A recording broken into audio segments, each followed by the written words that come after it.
நீங்க நிறைய பேர் இளையகுமாரன மாதிரி நிறைய கிருபையை நீங்க இழந்துட்டு வந்திருக்கலாம். ஆண்டவர் உனக்கு கொடுத்த கிருபை ரொம்ப பெருசா இருக்கலாம். ஒரு நாள் ஆண்டவரோட முகமுகமா நீ பேசி இருக்கலாம். ஒரு நாள் ரகசியங்களை எல்லாம் ஆண்டவர் கற்றுக் கொடுக்கலாம். ஊழியத்துல உன்னை பயன்படுத்திக்கலாம். ஆனா யாருக்குமே தெரியாம எல்லாத்தையுமே இழந்து இன்னைக்கு ஒண்ணுமே இல்லாம குற்ற மனசாட்சியோட இந்த இடத்துல இருந்திருக்கலாம். ஆனா நான் என்ன நம்புறேன்னா, குற்ற மனசாட்சியோட நீ தூரத்திலேயே நின்னுட்டு இருந்தா கண்டிப்பா ஆண்டவருடைய இரக்கத்தை சம்பாதிக்க முடியாது.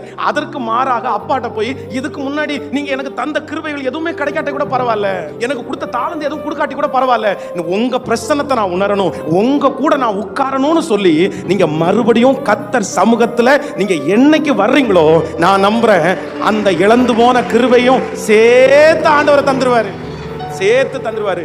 சோ நீங்க வருத்தப்பட்டு பிரயோஜனம் இல்லை, நீங்க வெளியே போய் பிரயோஜனம் இல்லை. நீங்க என்ன பண்ணணும்னா, அதான் ரொம்ப அழகான தலைப்பு கொடுத்துருக்காங்கல்ல, நீங்க போராடவே வேணாம், நீங்க மனசை போட்டு உழப்பவே வேணாம். நீங்க எங்க வந்துடணும் அப்படின்னா, திரும்ப உங்களை உருவாக்குற இடம் எங்கன்னா கர்த்தர் சமூகம் தான்.